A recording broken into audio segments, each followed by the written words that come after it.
Mi nuera adoptó un perro callejero y luego me expulsó de mi propia casa. Necesitamos espacio. Vete. Mi hijo solo bajó la cabeza, avergonzado. Ellos no tenían idea de que yo acababa de heredar una fortuna millonaria de un tío lejano. Me fui llorando, pero a la mañana siguiente compré su condominio en efectivo. Regresé como la nueva propietaria y terminé con la paz de la familia. Me alegra tenerte aquí. Sigue mi historia hasta el final y comenta desde qué ciudad me estás viendo. Así podré ver hasta dónde ha llegado mi historia. Me llamo Berta y tengo 64 años. Nunca pensé que a mi edad tendría que contar esta historia, pero aquí estoy, porque a veces la vida te enseña que el dolor más profundo viene de donde menos lo esperas. Era un martes de abril cuando todo cambió. Había amanecido con esa sensación extraña que a veces tenemos las mujeres mayores, como si algo en el aire nos susurrara que las cosas no iban a ser iguales. Me levanté temprano, como siempre, y preparé café para toda la familia. El aroma llenaba la cocina del apartamento en Torre Esmeralda, ese lugar que había sido mi hogar durante los últimos 9 años. Vivía con mi hijo Manuel y su esposa Dalia desde el año 2015. Al principio, cuando Manuel me propuso mudarme con ellos, pensé que era una bendición. Mi esposo había fallecido 2 años antes, y la soledad se había vuelto una compañera pesada en mi pequeño apartamento. «Mamá, ven a vivir con nosotros», me había dicho Manuel con esa sonrisa que heredó de su padre. «Dalia también lo quiere. Seremos una familia de verdad». Qué ingenua fui. Durante esos primeros años, las cosas funcionaron relativamente bien. Dalia, que entonces tenía 33 años, se mostraba cordial conmigo. No cariñosa, pero cordial. Yo me encargaba de la limpieza, cocinaba, ayudaba con las compras. Mi pensión de $800 mensuales la entregaba íntegra para los gastos del hogar. Me sentía útil, parte de algo. Pero con el tiempo, las cosas comenzaron a cambiar de maneras sutiles. Primero fueron los comentarios. «Berta, ¿podrías no usar tanto el baño de la mañana? Manuel necesita prepararse para el trabajo». Luego fueron las restricciones. «El sofá de la sala es nuevo. Mejor siéntate en la silla de la cocina». Después fueron los silencios. Largos, incómodos silencios cuando yo entraba a una habitación donde ellos estaban conversando. Pero esa mañana de abril, mientras revolvía el café y escuchaba el tráfico lejano que subía desde la calle 12 pisos más abajo, no tenía idea de que mi mundo estaba a punto de colapsar. Dalia apareció en la cocina con una expresión que no le había visto antes. Llevaba puesta esa bata de seda rosada que costaba más que mi pensión mensual, y su cabello estaba perfectamente arreglado, aunque apenas eran las 7 de la mañana. Siempre había sido vanidosa, pero esa mañana había algo diferente en sus ojos. Una dureza que me hizo sentir incómoda. «Berta», me dijo sin siquiera los buenos días, «tenemos que hablar». Dejé la cuchara sobre la mesa. «¿Pasa algo, mija?» «Sí, pasa algo». Se cruzó de brazos y me miró como si yo fuera un problema que había estado posponiendo resolver. «Ayer adopté un perro». Me quedé esperando que continuara, porque esa frase no parecía requerir una conversación seria. «Ah, qué bonito. ¿De qué raza?» «Es un pastor alemán. Lo encontré en la calle. Estaba muy mal. Lo llevé al veterinario y me dijeron que necesita cuidados especiales, un espacio amplio para recuperarse». Asentí, sin entender hacia dónde iba la conversación. «Claro, los animales necesitan». «El apartamento es muy pequeño para todos», me interrumpió. Su voz era fría, calculada. «Y el perro necesita el cuarto donde tú duermes». Sentí como si me hubieran dado una bofetada. «¿Perdón? Lo que oyes. El cuarto de servicio donde duermes es perfecto para él. Tiene ventana, es silencioso y está cerca de la cocina para sus comidas». Me quedé mirándola, esperando que dijera que era una broma, pero Dalia no bromeaba nunca. «¿Y yo dónde dormiría?» «Ese es el punto, Berta. Ya no puedes quedarte aquí. Necesitamos el espacio». Las palabras cayeron sobre mí como piedras. Durante unos segundos no pude procesar lo que acababa de escuchar. «¿Me estás echando por un perro? No te estoy echando, te estoy explicando la situación. El perro necesita cuidados y simplemente no hay espacio para todos. En ese momento entró Manuel a la cocina, con su uniforme de supervisor de construcción ya puesto. Mi hijo, mi único hijo, el niño que había criado sola después de que su padre trabajara hasta morir de un infarto a los 52 años. Manuel me vio la cara y supo inmediatamente que algo estaba mal. «¿Qué pasa aquí?», preguntó, mirando entre Dalia y yo. «Tu esposa dice que tengo que irme porque adoptó un perro y necesita mi cuarto», le dije, sintiendo cómo me temblaba la voz. Manuel miró a Dalia con una expresión que no supe interpretar. No era sorpresa, no era indignación, era resignación. «Dalia, ¿podemos hablar de esto después?». «No hay nada que hablar», respondió ella, sin quitar los ojos de mí. «Ya está decidido. Berta puede irse a vivir con su hermana o buscar un lugar. Nosotros necesitamos el espacio». «Mijo», le dije a Manuel, sintiendo cómo se me quebraba la voz. «Dile algo». Manuel bajó la cabeza. Mi hijo, mi propio hijo, bajó la cabeza y no dijo nada. El silencio se extendió por la cocina como una mancha de aceite, pesado y asfixiante. Cuando finalmente levantó la vista, sus ojos no se encontraron con los míos. «Mamá», murmuró, «tal vez sea lo mejor. Puedes buscar un lugar más apropiado para ti». Sentí como si algo se rompiera dentro de mi pecho. No era solo el rechazo, no era solo la injusticia. Era la traición de la persona que más amaba en el mundo, la persona por la que había sacrificado todo. «¿Más apropiado?», repetí. «¿Qué tiene de inapropiado que tu madre viva contigo?». «No es eso», dijo Manuel, pero su voz sonaba hueca. «Es que, bueno, las cosas han cambiado. Dalia tiene razón, necesitamos el espacio». «Para un perro», dije, sintiendo cómo las lágrimas comenzaban a quemarme los ojos. «Es un animal que necesita cuidados», intervino Dalia. «Y nosotros somos jóvenes, podemos darle la atención que requiere». La implicación era clara. Yo era vieja, estorbaba, no servía para nada importante.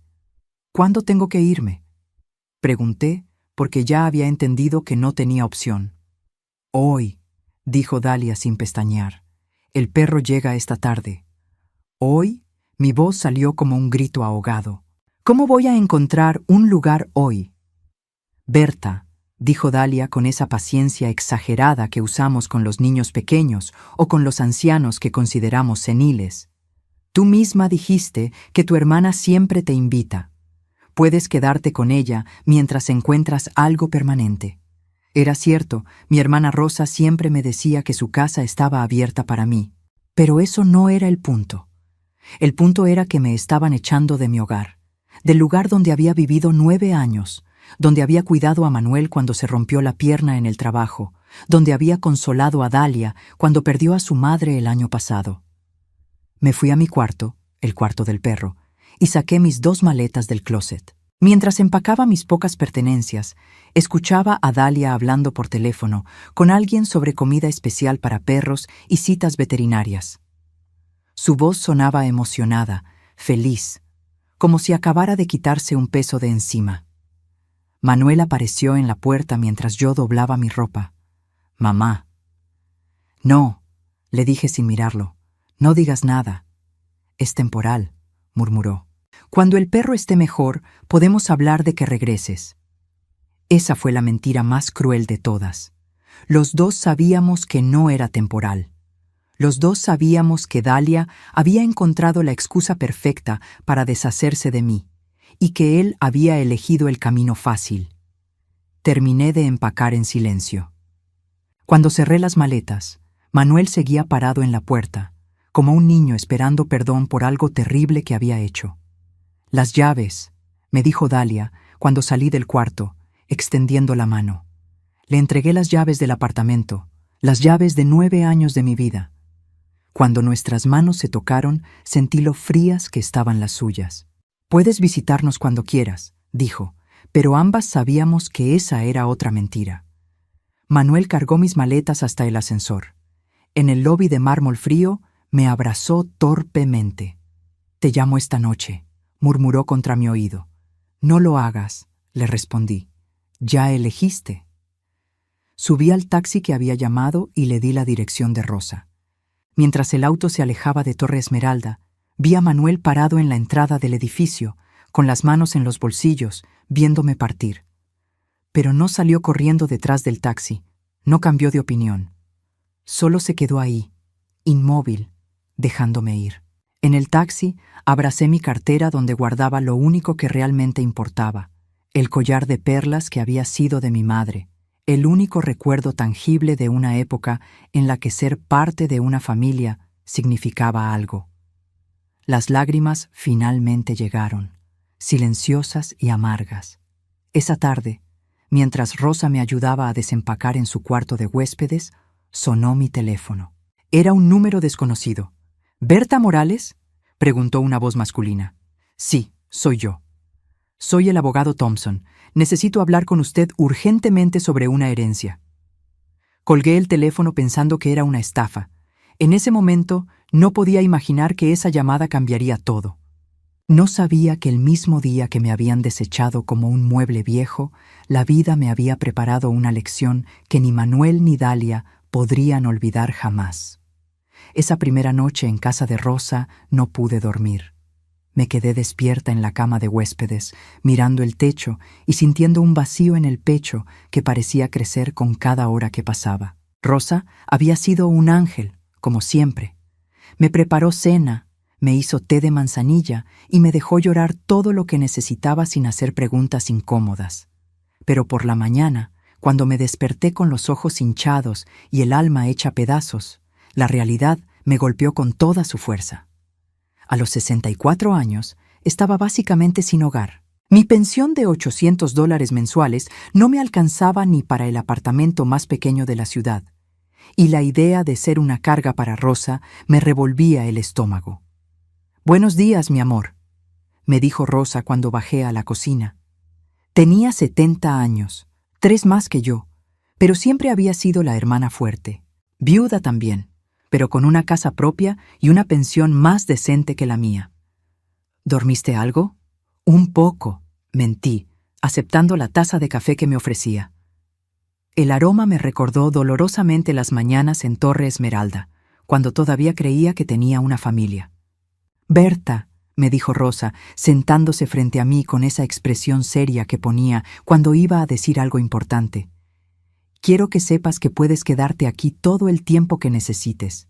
Esta es tu casa también». Se me llenaron los ojos de lágrimas otra vez.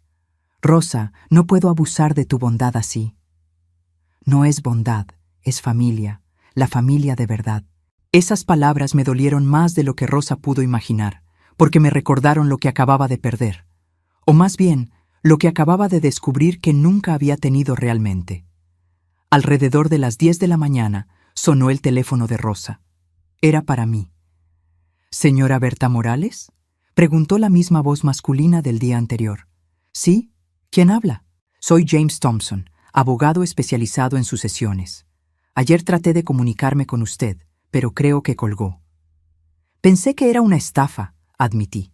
«Lo entiendo perfectamente. Señora Morales, necesito que venga a mi oficina lo antes posible. Se trata de una herencia dejada por su tío, Esteban Morales». El corazón se me detuvo. ¿Mi tío Esteban? Así es. Falleció el mes pasado en Phoenix, Arizona. ¿Puede venir hoy? Es un asunto que requiere atención inmediata. El tío Esteban. No había hablado con él en más de 15 años. Era el hermano mayor de mi difunto esposo, un hombre solitario que había emigrado a Estados Unidos en los años 80 y del que sabíamos muy poco. Las pocas veces que hablé con él por teléfono, sonaba distante, ocupado. Nunca se casó, nunca tuvo hijos. Pensé que me había olvidado por completo. ¿Está seguro de que se trata de mí?, pregunté, sin poder creer lo que estaba escuchando. Completamente seguro.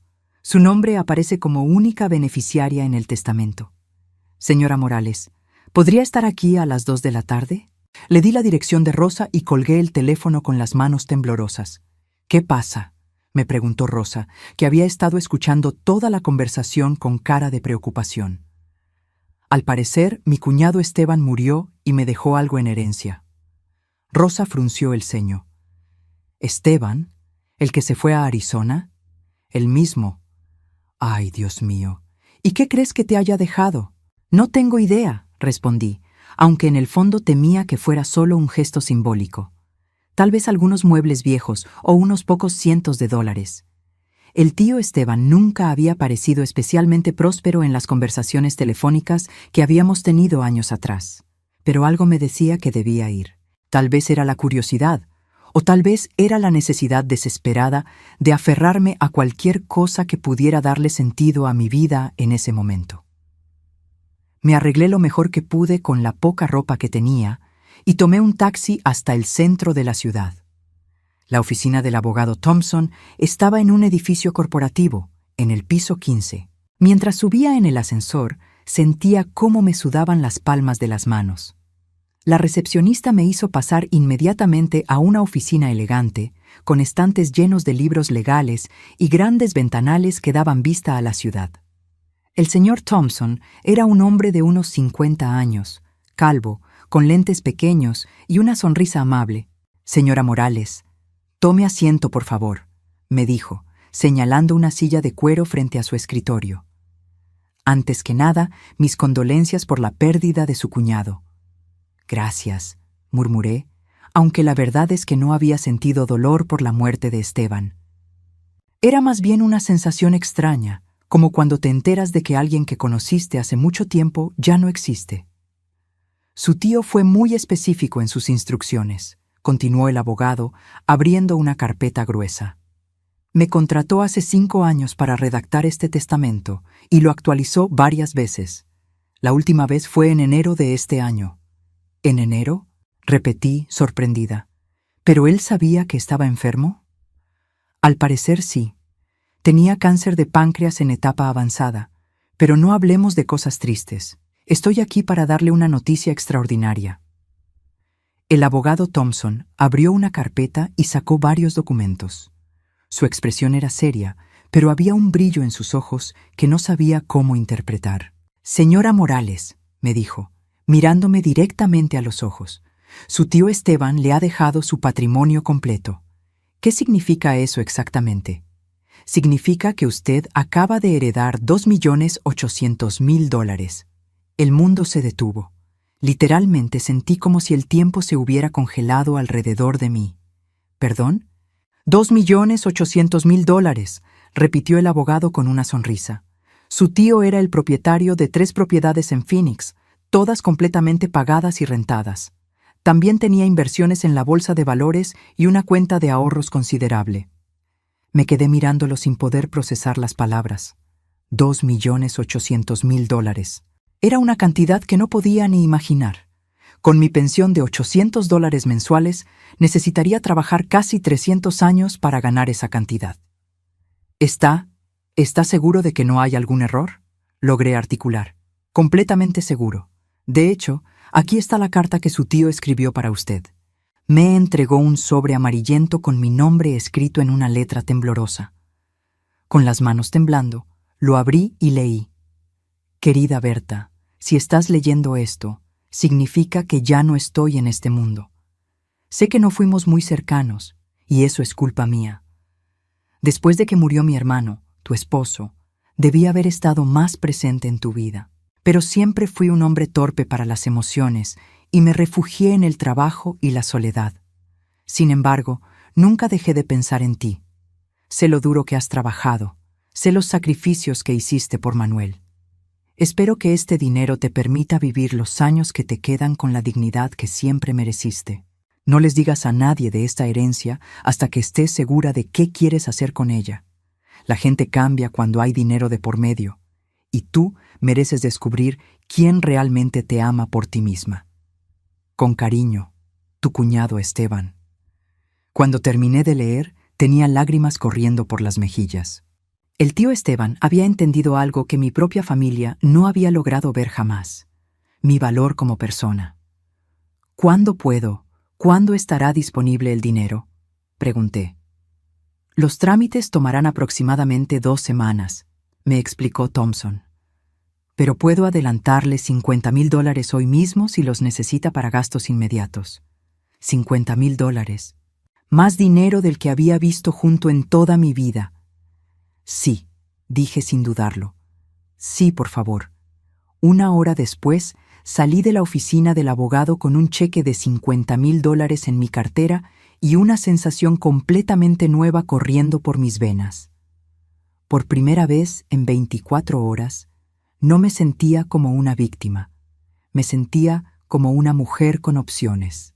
Pero mientras caminaba hacia la parada del autobús, las palabras del tío Esteban resonaban en mi cabeza. No les digas a nadie de esta herencia hasta que estés segura de qué quieres hacer con ella. La gente cambia cuando hay dinero de por medio. En ese momento tomé una decisión que cambiaría todo.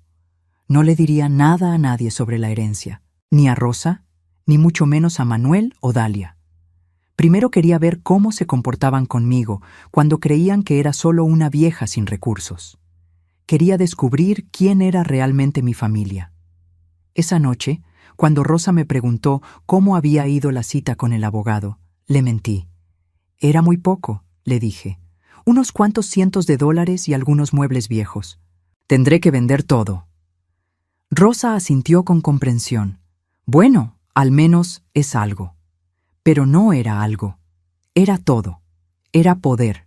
Era libertad. Y sobre todo, era la oportunidad de descubrir qué clase de personas habían sido realmente Manuel y Dalia cuando me echaron de casa por un perro. Durante los siguientes días esperé. Manuel no llamó, como había prometido. Dalia no envió ni un mensaje preguntando cómo estaba. Era como si hubiera desaparecido de sus vidas sin dejar rastro. El 5.º día, finalmente Manuel me mandó un mensaje de texto. «Hola, mamá. ¿Cómo estás? El perro está bien. Ya se adaptó al cuarto». El cuarto, mi cuarto. El lugar donde había dormido durante 9 años había sido reemplazado por un animal en menos de una semana. Le respondí. «Estoy bien. Gracias por preguntar». No hubo más mensajes. Fue entonces cuando decidí investigar un poco más sobre la situación de Manuel y Dalia. Si iba a usar mi nueva posición de poder, necesitaba información. Una tarde, mientras Rosa estaba en el supermercado, llamé a una vieja amiga que trabajaba en el banco donde Manuel tenía su cuenta. «Berta», me dijo María Elena, cuando le expliqué que necesitaba información sobre la situación financiera de mi hijo. «No debería contarte esto, pero sé que estás preocupada por él». «¿Qué pasa, María Elena?» «Manuel está en problemas serios. Debe más de $150,000 en tarjetas de crédito y préstamos personales. Hace 3 meses que no paga la cuota completa del apartamento». Se me heló la sangre. ¿Tan malo está? Peor. El administrador del condominio me comentó que si no se pone al día pronto, van a iniciar proceso de desalojo. Colgué el teléfono con una mezcla de emociones que no sabía cómo procesar. Mi hijo estaba en la ruina financiera y aún así había elegido echarme de casa. ¿Habría sido idea de Dalia para no tener que gastar dinero en mí? ¿O realmente había preferido un perro a su propia madre? Esa noche me acosté con una sonrisa que no había sentido en días, porque acababa de darme cuenta de algo. Tenía el poder de salvar a Manuel si quería. Pero primero, él tendría que aprender algunas lecciones muy importantes sobre el valor de la familia. Y yo tenía el dinero perfecto para enseñárselas. Pasaron 2 semanas desde que me enteré de la herencia, y durante esos 14 días me convertí en una mujer completamente diferente. No por fuera, seguía siendo la misma Berta de 64 años, con el cabello gris y las manos arrugadas por años de trabajo. Pero por dentro, algo fundamental había cambiado. Por primera vez en mi vida adulta, tenía poder real. El dinero ya estaba disponible en mi nueva cuenta bancaria. $2,800,000. Una cifra que seguía pareciéndome irreal cada vez que revisaba mi estado de cuenta en línea. Pero había seguido el consejo del tío Esteban al pie de la letra. No le había dicho nada a nadie. Rosa creía que yo estaba buscando trabajo como empleada doméstica para poder pagar mi propia renta. Manuel seguía sin llamar, Apenas enviaba mensajes de texto superficiales cada 3 o 4 días. ¿Cómo estás, mamá? Todo bien por aquí. El perro está grande ya. El perro. Siempre mencionaba al maldito perro. Pero yo había estado ocupada con algo mucho más importante que lamentarme. Había estado investigando. Mi primera parada fue con María Elena en el banco. Era una amistad de más de 30 años y sabía que podía confiar en ella para obtener información que necesitaba sin hacer demasiadas preguntas. Berta me dijo cuando nos encontramos en una cafetería cerca de su trabajo: me da mucha pena la situación de Manuel. He visto los reportes de crédito y está realmente mal. Cuéntame exactamente qué tan mal, le dije, tomando un sorbo de mi café. María Elena bajó la voz, aunque estábamos sentadas en una mesa apartada. Debe $153,000 en total, 4 tarjetas de crédito diferentes, todas al máximo. Un préstamo personal que pidió el año pasado por $40,000. Y está retrasado 3 meses en los pagos de la cuota del condominio. ¿3 meses? Sí, la cuota son $3,000 mensuales, así que ya debe $9,000 solo de eso. El administrador del edificio me comentó que van a empezar el proceso legal si no se pone al día antes de fin de mes. Sentí una mezcla extraña de dolor y satisfacción. Dolor porque, a pesar de todo, Manuel seguía siendo mi hijo. Satisfacción porque finalmente entendía por qué Dalia había estado tan desesperada por sacarme de la casa. No era solo crueldad, era pánico financiero. ¿Sabes en qué se gastó todo ese dinero?, pregunté. María Elena vaciló. Berta, no sé si debo. María Elena, es mi hijo. Necesito saber la verdad. Suspiró. Gran parte del dinero se fue en los gastos de Dalia. Tratamientos de belleza carísimos, ropa de diseñador, esos cursos de yoga que cuestan $500 al mes. También se compraron un auto nuevo el año pasado, financiado por completo. Las cuotas son de $800 mensuales. ¿Y Manuel sabe todo esto? Creo que sí, pero es como si estuviera paralizado. Dalia maneja todas las finanzas de la casa. Por supuesto que sí. Dalia había estado gastando el dinero que no tenían y cuando la situación se volvió insostenible, decidió que la solución era eliminar gastos. El primer gasto eliminado, yo. Pero había algo más que necesitaba saber. María Elena, ¿quién es el dueño del condominio donde viven? ¿Es rentado o propio? Rentado. El dueño es una empresa inversora, Sunset Properties. ¿Por qué? Simple curiosidad, mentí. Esa tarde fui directamente a las oficinas de Sunset Properties. Era una empresa pequeña, con apenas 5 empleados y un catálogo de unas 20 propiedades en la ciudad. La recepcionista me atendió con la cortesía profesional que se usa con los clientes potenciales. Buenos días. ¿En qué puedo ayudarla?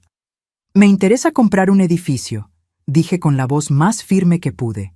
Específicamente, Torre Esmeralda. La recepcionista parpadeó, sorprendida. ¿Todo el edificio? Todo el edificio. 5 minutos después, estaba sentada frente al señor Rodríguez, el dueño de Sunset Properties. Era un hombre de unos 40 años, con el entusiasmo nervioso de alguien que acaba de oler una venta importante. Señora, comenzó, Morales, Berta Morales. Señora Morales, Torre Esmeralda es una de nuestras propiedades más valiosas. 20 apartamentos, todos ocupados, excelente ubicación. No estaba considerando venderla, pero... Todo tiene un precio, lo interrumpí. ¿Cuál es el suyo? Rodríguez se acomodó en su silla, claramente interesado. Bueno, tendría que hacer algunos cálculos. Es una propiedad que genera aproximadamente $60,000 mensuales en rentas. $1,200,000, dije sin pestañear. En efectivo. Se le desencajó la mandíbula. ¿Perdón? $1,200,000. Pago completo, sin financiamiento, sin condiciones. Puedo tener el dinero transferido mañana mismo. Rodríguez se quedó en silencio durante varios segundos, probablemente calculando mentalmente cuántas veces esa cantidad superaba lo que había pagado por el edificio años atrás.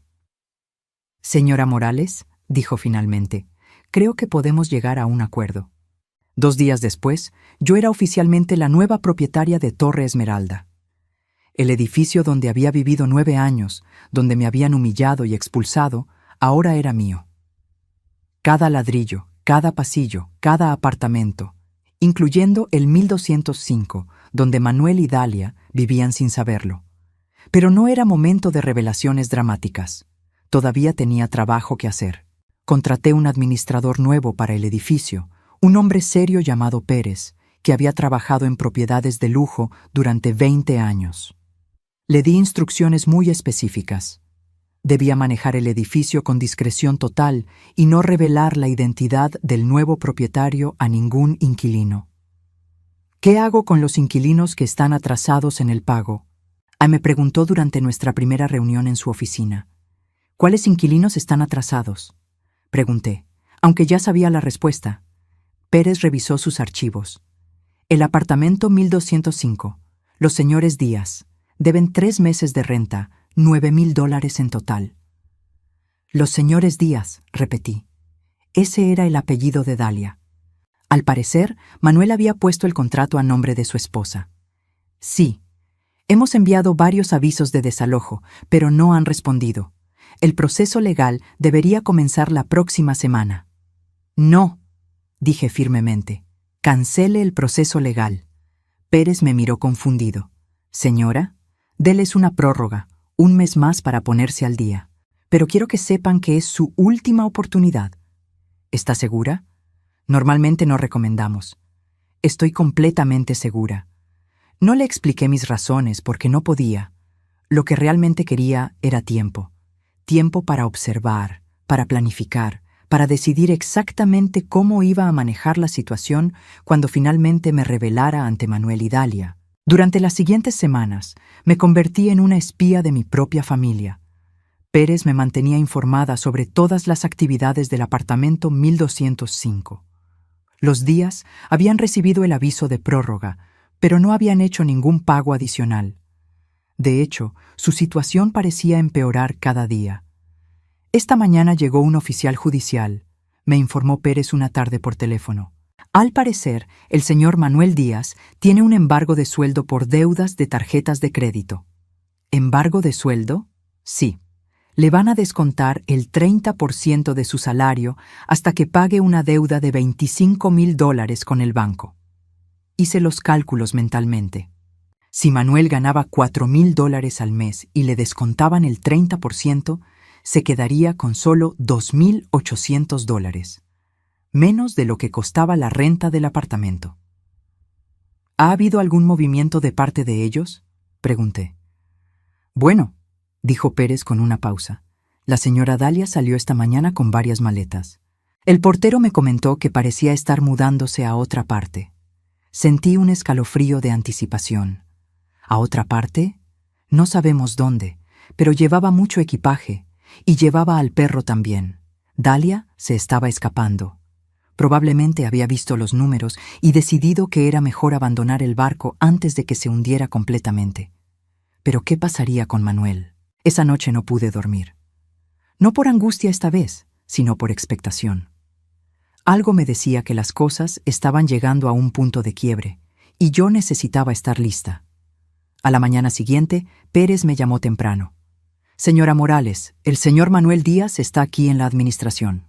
Dice que necesita hablar urgentemente con el propietario del edificio. Mi pulso se aceleró. ¿Qué le dijo?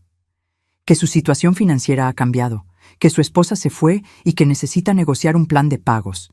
Está muy nervioso. ¿Cuándo quiere la reunión? Ahora mismo, si es posible. Dice que es una emergencia. Miré el reloj. Eran las 9 de la mañana. En 2 horas podría estar en las oficinas del edificio. En 2 horas, Manuel se enteraría de que su madre, la mujer que había echado de casa por un perro, ahora controlaba su destino.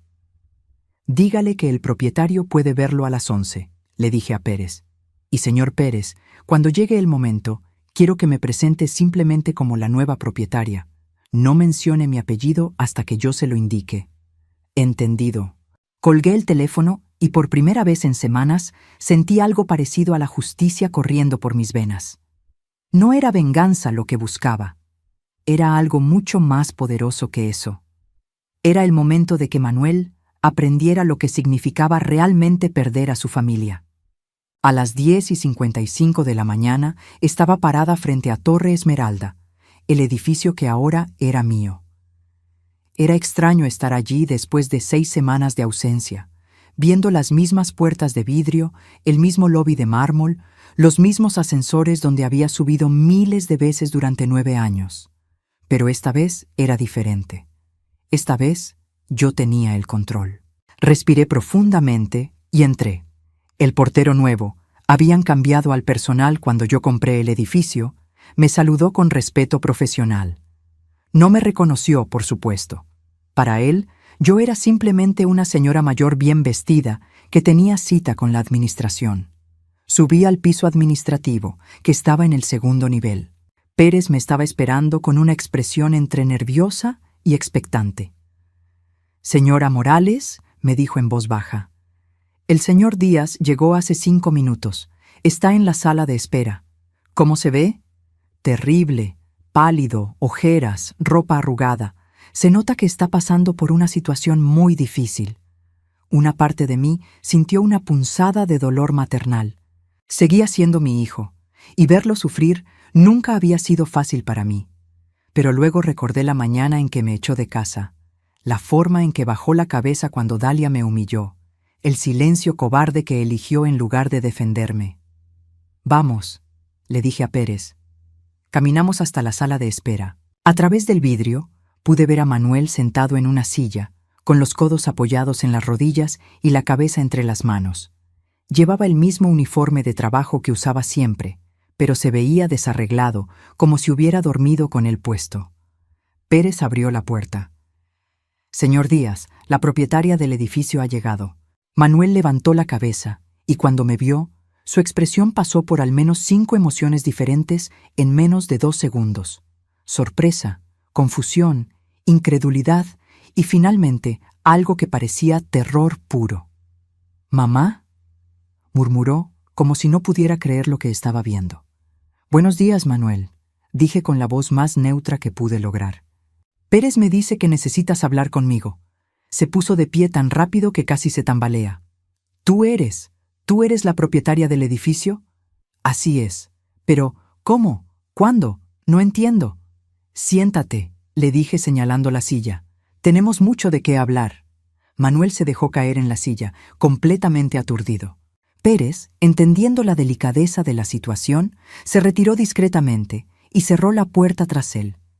Nos quedamos solos por primera vez desde aquella mañana de abril cuando me echó de casa. «No entiendo nada», dijo Manuel, pasándose las manos por el cabello. «¿Desde cuándo tienes dinero para comprar un edificio?» «Desde hace 6 semanas», respondí. «Exactamente desde el día que me expulsaste de tu apartamento». Flinció como si le hubiera dado una bofetada. «Mamá, yo no te expulsé». «¿Ah, no?», lo miré directamente a los ojos. «Porque recuerdo claramente que tu esposa me dijo que tenía que irme porque un perro necesitaba mi cuarto y tú te quedaste callado. ¿Cómo llamarías tú a eso?» Fue complicado. Dalia estaba muy estresada. «Dalia se fue», lo interrumpí. «Pérez me informó que se mudó ayer. ¿Te dejó sola para enfrentar las consecuencias?» Manuel bajó la cabeza otra vez, igual que aquel día en la cocina. «Se fue a casa de su hermana en otro estado. Dice que necesita tiempo para pensar». «Qué conveniente. Te deja con todas las deudas y desaparece». «¿Cómo sabes lo de las deudas?» «Manuel», dije con paciencia exagerada, «soy la propietaria del edificio. Por supuesto que sé que debes 3 meses de renta. También sé lo del embargo de sueldo, las tarjetas de crédito, los préstamos. Sé todo». Se puso pálido. «Mamá, puedo explicarte».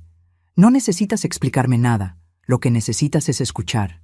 Manuel asintió, con la mirada fija en el suelo. «Durante 9 años viví en este edificio», comencé. 9 años en los que aporté cada centavo de mi pensión para los gastos de la casa. 9 años en los que cociné, limpié, cuidé de ti cuando estabas enfermo. ¿Te acuerdas cuando te rompiste la pierna y yo me quedé despierta 3 noches seguidas cuidándote?» «Sí», murmuró. «¿Te acuerdas cuando Dalia perdió a su madre y yo fui quien la consoló, ¿Quien le hizo sopa? ¿Quien estuvo con ella cuando tú tenías que trabajar? Sí, mamá. ¿Te acuerdas de todo eso cuando decidiste que un perro era más importante que yo? Manuel levantó la cabeza y pude ver lágrimas en sus ojos. Mamá, lo siento tanto. No sabes cuánto me arrepiento. ¿Te arrepientes porque me trataste mal o te arrepientes porque ahora resulta que tengo poder? La pregunta lo dejó sin palabras. Lo vi luchar internamente, tratando de encontrar la respuesta correcta. No lo sé, admitió finalmente. Supongo que las dos cosas. Al menos era honesto. Manuel, le dije, inclinándome hacia adelante, ¿sabes cuánto dinero heredé? No. $2.800.000. Los ojos se le abrieron como platos. ¿Qué? El tío Esteban, el hermano de tu padre, me dejó todo su patrimonio. $2.800.000, que por cierto, podrían haber resuelto todos tus problemas financieros si hubieras sido el hijo que yo creí que eras. Mamá, por favor, no he terminado. Con ese dinero compré este edificio. $1.200.000 en efectivo. ¿Sabes lo que eso significa? Manuel negó con la cabeza. Significa que ahora yo decido si sigues viviendo aquí. Significa que yo decido si inicio proceso de desalojo o si te doy una oportunidad. Significa que tu destino está en mis manos, exactamente como el mío estuvo en las tuyas hace 6 semanas. ¿Me vas a echar?, preguntó con voz temblorosa. Esa es una pregunta muy interesante, dije, poniéndome de pie, porque es exactamente la misma pregunta que yo debería haberte hecho cuando Dalia decidió que un perro era más valioso que tu madre. Mamá, por favor, dame una oportunidad de arreglar las cosas. ¿Qué cosas quieres arreglar, Manuel? ¿La humillación? ¿Los 9 años de sacrificios que ignoraste? ¿El hecho de que elegiste a una mujer manipuladora por encima de la persona que te dio la vida? Todo, dijo, levantándose también. Quiero arreglar todo. Sé que metí la pata horrible. Sé que no te defendí como debería. Sé que fui un cobarde. ¿Y qué te hace pensar que mereces una segunda oportunidad? Nada, respondió, y su honestidad me sorprendió. No merezco nada, pero te estoy pidiendo que me la des de todas formas. Nos quedamos mirando por varios segundos. Mi hijo, el hombre de 39 años que había criado sola después de quedar viuda, estaba frente a mí completamente quebrado, sin esposa, sin dinero, sin hogar seguro, sin dignidad. Exactamente como yo me había sentido hace 6 semanas. ¿Sabes qué es lo que más me duele, Manuel? No. No es que me echaras, es que ni siquiera tuviste la decencia de luchar por mí. Ni una sola palabra en mi defensa, ni una sola vez me dijiste que lo que Dalia estaba haciendo estaba mal. Tienes razón, dijo con la voz quebrada. Fui un cobarde total. ¿Y por qué debería perdonar a un cobarde? Porque soy tu hijo, respondió, y por primera vez en toda la conversación me miró directamente a los ojos. Porque a pesar de todo lo que hice, sigue corriendo tu sangre por mis venas. Y porque si no me perdonas, no solo voy a perder mi hogar, voy a perder a mi madre para siempre. Sentí como se me movía algo dentro del pecho. No era perdón, no todavía, pero era algo. Está bien, le dije finalmente. Te voy a dar una oportunidad, pero no va a ser gratis y no va a ser fácil. Lo que sea, dijo inmediatamente. Primero, vas a pagarme los 3 meses de renta que debes. $9.000. Mamá, yo no tengo. No he terminado. Segundo, vas a pagarme una renta nueva. $2.000 mensuales, 500 menos de lo que pagabas antes.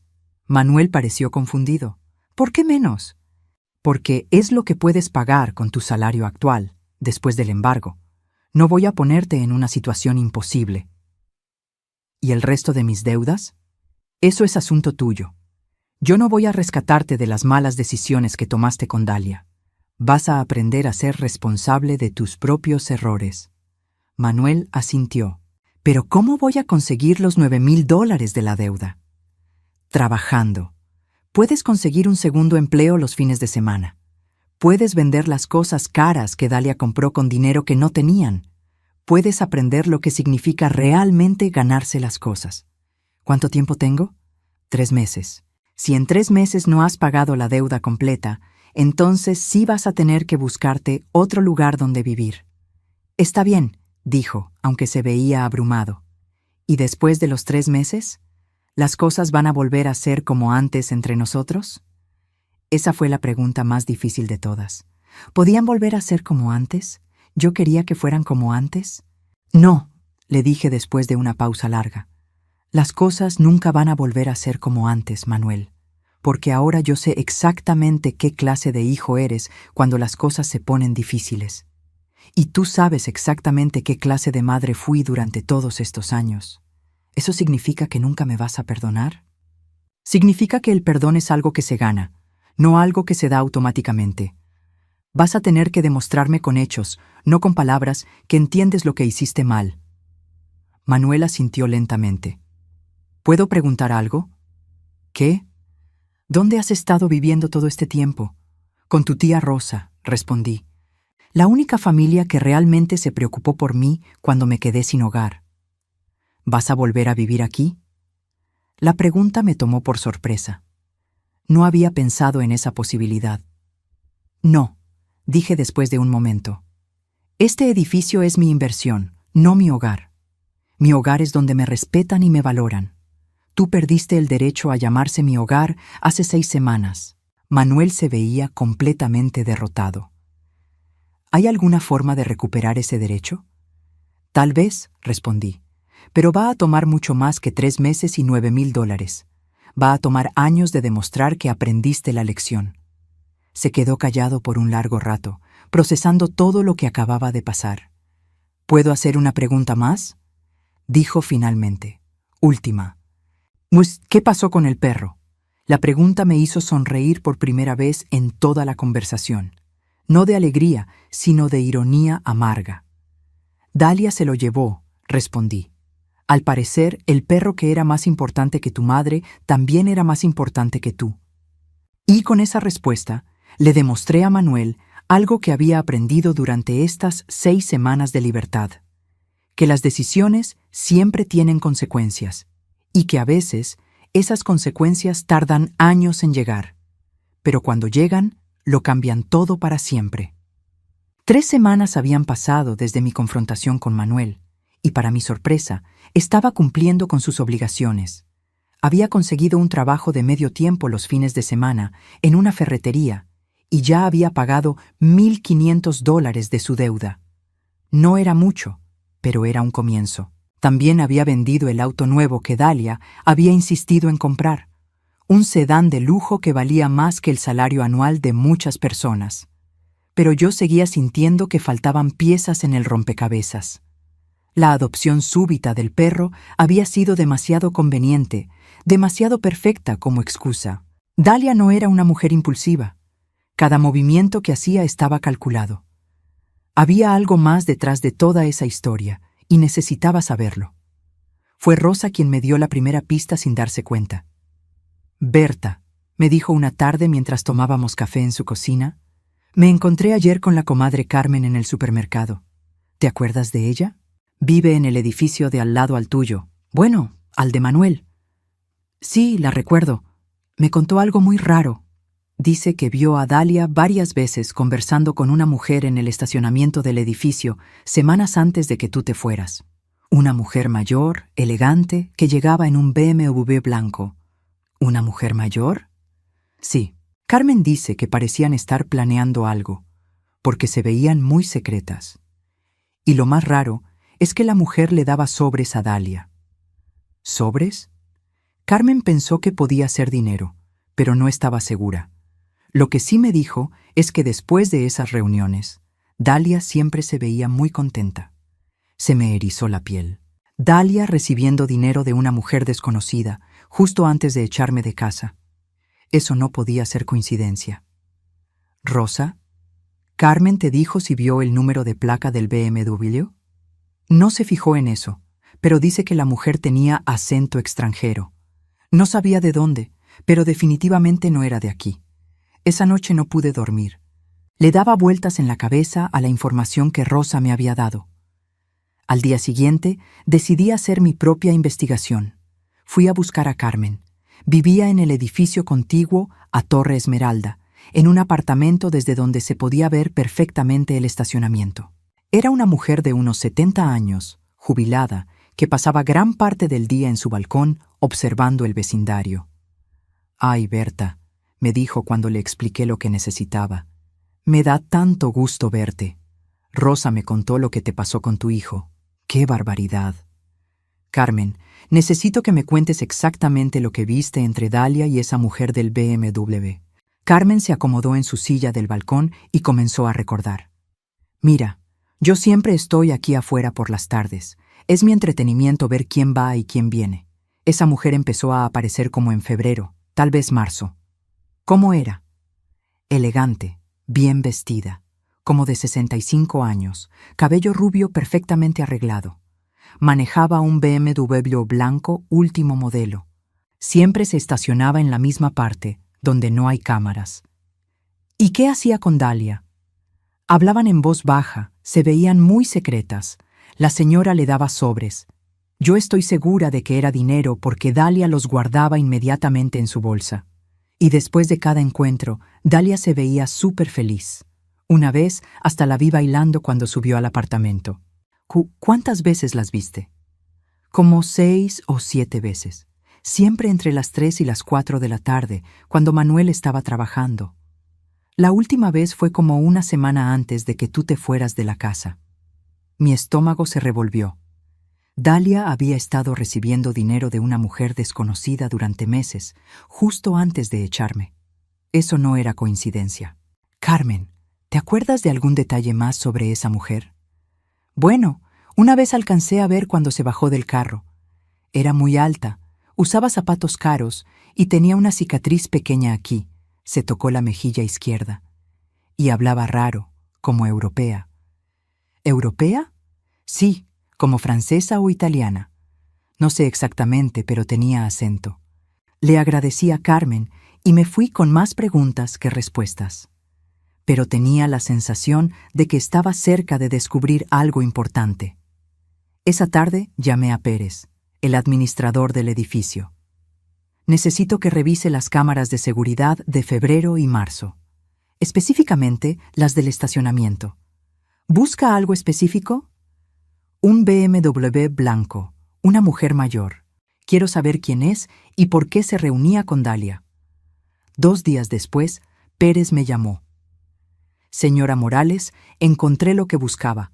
Tengo las imágenes y algo más que creo que le va a interesar. ¿Qué encontró? La placa del BMW está registrada a nombre de Beatriz Holguín, pero no es eso lo más interesante. Resulta que la señora Holguín llamó hace 3 meses a la administración anterior preguntando sobre la disponibilidad de apartamentos en el edificio. ¿Quería comprar? No exactamente. Según las notas que encontré, preguntó específicamente sobre el apartamento 1205, el de su hijo. Se me heló la sangre. ¿Preguntó específicamente por ese apartamento? Sí. Y cuando le dijeron que estaba ocupado, preguntó cuándo se vencía el contrato y si había alguna forma de que los inquilinos se fueran antes. Hijo de... Hay más, continuó Pérez. Investigué a la señora Holguín. Es la dueña de una empresa de bienes raíces muy exitosa, especializada en comprar propiedades con inquilinos problemáticos, sacar a los inquilinos y revender los apartamentos a precios altos. Todo comenzó a encajar en mi mente como las piezas de un rompecabezas macabro. Beatriz Holguín había identificado Torre Esmeralda como una inversión potencial. Había investigado los apartamentos y descubierto que Manuel estaba en problemas financieros, y había contactado a Dalia para ofrecerle dinero a cambio de que desalojara el apartamento. «Pérez», le dije con la voz temblorosa de rabia, «necesito que consiga el número de teléfono de Beatriz Holguín». «Señora, no sé si eso sea». «Pérez, soy la propietaria de este edificio y esa mujer trató de estafar a mi familia. Consígame ese número». 1 hora después tenía el teléfono de Beatriz Holguín. Marqué el número con las manos temblando de furia. «Diga», respondió una voz con acento extranjero, tal como Carmen había descrito. Señora Holguín, habla Berta Morales. No conozco a ninguna Berta Morales. Soy la madre de Manuel Díaz, del apartamento 1205 de Torre Esmeralda. Hubo un silencio largo. Ah, dijo finalmente, la señora mayor. La señora mayor que usted pagó para que sacaran de su propia casa. No sé de qué me habla. Señora Holguín, tengo las imágenes de seguridad donde aparece usted entregándole dinero a Dalia. También tengo los registros de sus llamadas a la administración del edificio preguntando por nuestro apartamento. ¿Quiere que sigamos fingiendo que no sabe de qué hablo? Otro silencio. Luego, para mi sorpresa, se rió. Muy bien, dijo. ¿Qué quiere? ¿Dinero para mantener la boca cerrada? Quiero la verdad. Quiero saber exactamente qué le pagó a Dalia y por qué. ¿Para qué? Ya no importa. El plan no funcionó. Importa para mí. Beatriz suspiró, como si estuviera aburrida de toda la conversación. Está bien. Le pagué a su nuera $5,000 para que encontrara una forma de sacar a su familia del apartamento. Yo quería comprar todo el edificio, pero necesitaba que estuviera vacío para negociar un mejor precio. ¿Y la idea del perro fue suya? No, esa fue idea de Dalia. Muy inteligente, debo admitir, mucho más creativa que otros inquilinos con los que he trabajado. ¿Otros inquilinos? Por supuesto. ¿Cree que es la primera familia que desalojo así? He usado este método durante años. Encuentro a alguien dentro de la familia que esté dispuesto a cooperar a cambio de dinero, y ellos se encargan del trabajo sucio. Sentí náuseas. No era solo una traición familiar, era parte de un esquema sistemático de estafa. ¿Y Manuel sabía algo de esto? ¿Su hijo?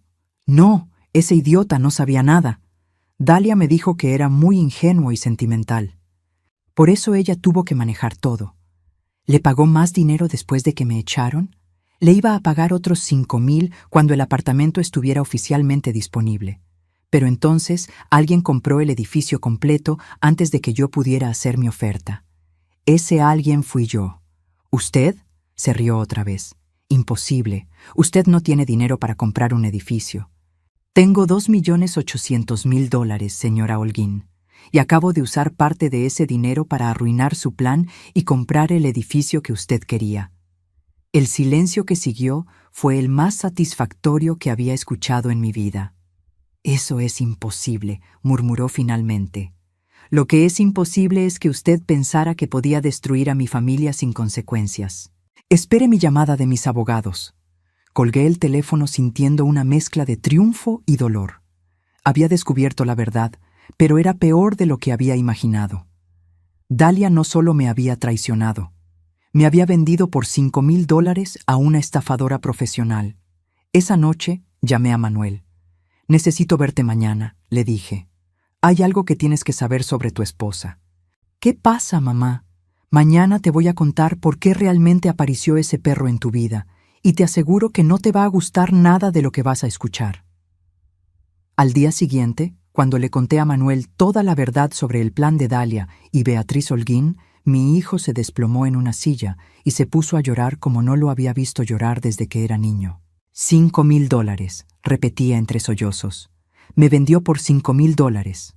No, le dije sentándome junto a él. Nos vendió a los dos, pero cometió un error. No sabía con quién se estaba metiendo. Manuel levantó la cabeza, con los ojos rojos. ¿Qué vas a hacer?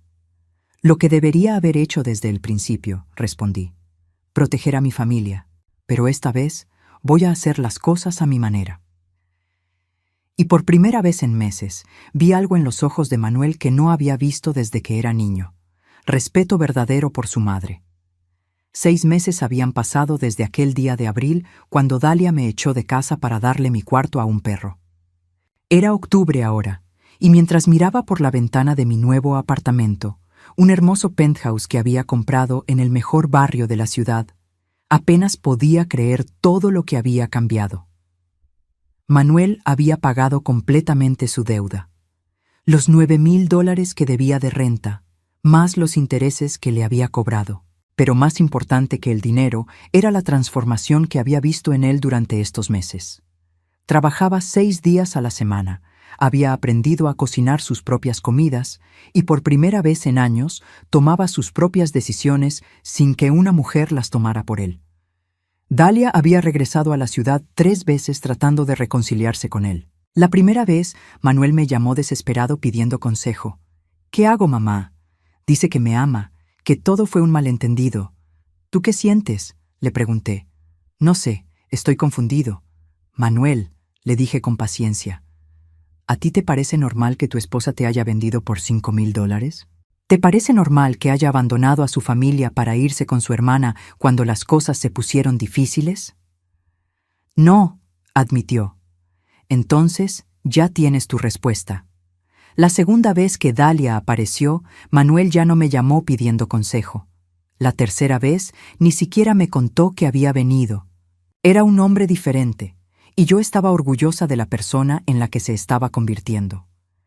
Beatriz Holguín había desaparecido de nuestras vidas después de que mis abogados le enviaran una carta explicándole que tenía evidencia de fraude inmobiliario y conspiración.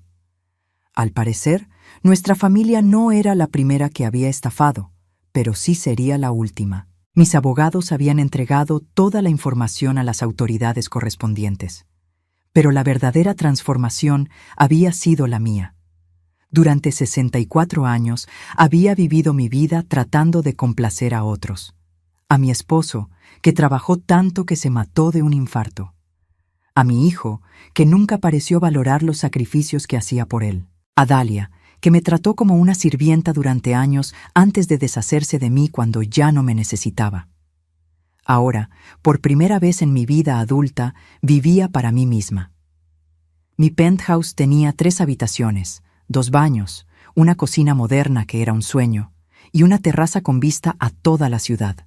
Había gastado $300,000 en comprarlo y amueblarlo exactamente como yo quería. Cada mueble, cada color, cada detalle había sido mi elección. No la de mi esposo, no la de Manuel, no la de Dalia. Mía. También había hecho algo que nunca pensé que haría. Había empezado a viajar. Con el dinero que me quedaba, más de $2 millones después de comprar el edificio y el penthouse, me había dado el lujo de conocer lugares que solo había visto en televisión. París en primavera, Roma en verano, Nueva York durante el otoño. En cada viaje me sentía más libre, más yo misma. Pero el cambio más importante no era el dinero o los viajes o el apartamento lujoso. El cambio más importante era la relación que había construido conmigo misma. Por primera vez en décadas, me gustaba la persona que veía en el espejo. Rosa venía a visitarme todas las semanas y siempre comentaba lo diferente que me veía. «Berta», me dijo una tarde mientras tomábamos té en mi terraza, «tienes una energía completamente nueva. Es como si fueras otra persona». «Soy la misma persona», le respondí, «solo que ahora soy la versión de mí misma que debería haber sido siempre». «¿No extrañas vivir con Manuel?». Era una pregunta que me hacían seguido, y la respuesta siempre era la misma. No extraño vivir con alguien que no me valoraba, pero me alegra tener una relación nueva con el hijo que ha aprendido a respetarme. Porque esa era la verdad. Manuel y yo habíamos construido una relación completamente nueva. Ya no era la madre que cocinaba, limpiaba y pagaba cuentas sin recibir reconocimiento. Ahora era una mujer independiente que había elegido perdonar y mantener contacto con su hijo bajo nuevas condiciones. Almorzábamos juntos todos los domingos en restaurantes elegantes. Manuel insistía en pagar, aunque yo sabía que podía costearme cualquier restaurante de la ciudad. Era su forma de demostrarme respeto, y yo se lo permitía. Durante esos almuerzos hablábamos de todo. De su trabajo, de mis viajes, de los libros que había empezado a leer, de las clases de pintura que había tomado. También hablábamos del pasado, pero sin rencor. Manuel había aprendido a reconocer sus errores sin que yo tuviera que recordárselos constantemente. «¿Mamá?», me dijo en uno de nuestros almuerzos dominicales. «Hay algo que quiero preguntarte». «¿Qué cosa? ¿Alguna vez me vas a perdonar completamente?». La pregunta me sorprendió. No porque no me la hubiera hecho a mí misma, sino porque era la primera vez que él la formulaba directamente. «Manuel», le dije, dejando mi tenedor sobre el plato. Yo te perdoné el día que te vi llorar cuando te conté la verdad sobre Dalia. ¿En serio? En serio. Lo que pasa es que perdonar no significa olvidar, ni significa volver a ser la misma persona que era antes. ¿Y eso está bien? Está perfecto, porque la persona que era antes permitía que la trataran mal. La persona que soy ahora no. Me gusta más la persona que eres ahora, me dijo con una sonrisa. Es más fuerte. Me gusta más también. Esa Navidad, Manuel me invitó a pasar las fiestas en Torre Esmeralda. Puedes quedarte en el cuarto de huéspedes, me dijo. He estado arreglando el apartamento. Ya no se parece en nada a cómo era cuando Dalia vivía ahí. Gracias por la invitación, le respondí. Pero ya tengo planes. ¿Así? ¿Vas a viajar otra vez? No. Rosa y yo vamos a pasar Navidad en mi penthouse. Vamos a cocinar juntas, ver películas viejas y brindar por el año que cambió nuestras vidas. Ah, dijo, y noté una sombra de decepción en sus ojos. Pero, continué, te invito a que vengas a cenar con nosotras en Nochebuena, si quieres. Su cara se iluminó. ¿En serio? En serio, pero hay una condición. ¿Cuál? Tú cocinas. Ya es hora de que aprendas a hacer algo más que sándwiches. Se rió. Trato hecho. Esa Nochebuena, mientras veía a Manuel en mi cocina preparando la cena para las 3, me di cuenta de algo sorprendente. Era feliz. Completamente, genuinamente feliz. No de la forma dependiente en que había buscado la felicidad antes, tratando de complacer a otros para sentirme valiosa. Era feliz de una forma autosuficiente, segura, que venía de adentro. Después de la cena, cuando Rosa y Manuel estaban lavando los platos juntos y discutiendo sobre fútbol, salí a mi terraza. La ciudad se extendía ante mí, llena de luces navideñas. El aire fresco de diciembre me acariciaba la cara, y por un momento pensé en la Berta de abril, la mujer que había sido echada de su hogar, humillada por su propia familia, que se había sentado en un taxi llorando con sus 2 maletas. Esa mujer había muerto. No de forma trágica, sino de forma necesaria, y de sus cenizas había nacido esta nueva Berta, una mujer que sabía su valor, que no permitía que la maltrataran, que había aprendido a amarse a sí misma antes de amar a otros. Saqué de mi bolsillo el collar de perlas de mi madre, el único objeto que había llevado conmigo cuando me fui de Torre Esmeralda. Durante meses había sido el símbolo de todo lo que había perdido. Pero ahora lo veía diferente. Era el símbolo de todo lo que había ganado. Dignidad, independencia, autorrespeto. Me lo puse alrededor del cuello y sonreí. A los 64 años había aprendido la lección más importante de mi vida. Que la familia no es solo la gente que comparte tu sangre.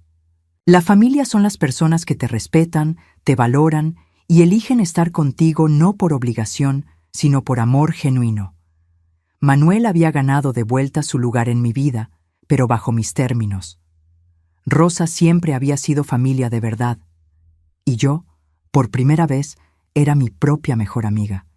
Desde la cocina escuché las risas de Manuel y Rosa y sonreí. En unos minutos volvería adentro, me uniría a su conversación y continuaríamos construyendo memorias nuevas.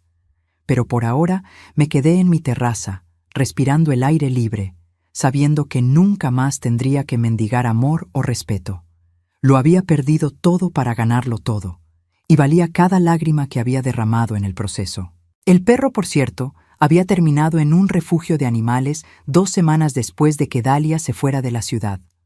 Al parecer, cuando las cosas se pusieron difíciles para ella también, descubrió que cuidar un animal era trabajo, y ella nunca había sido buena para eso.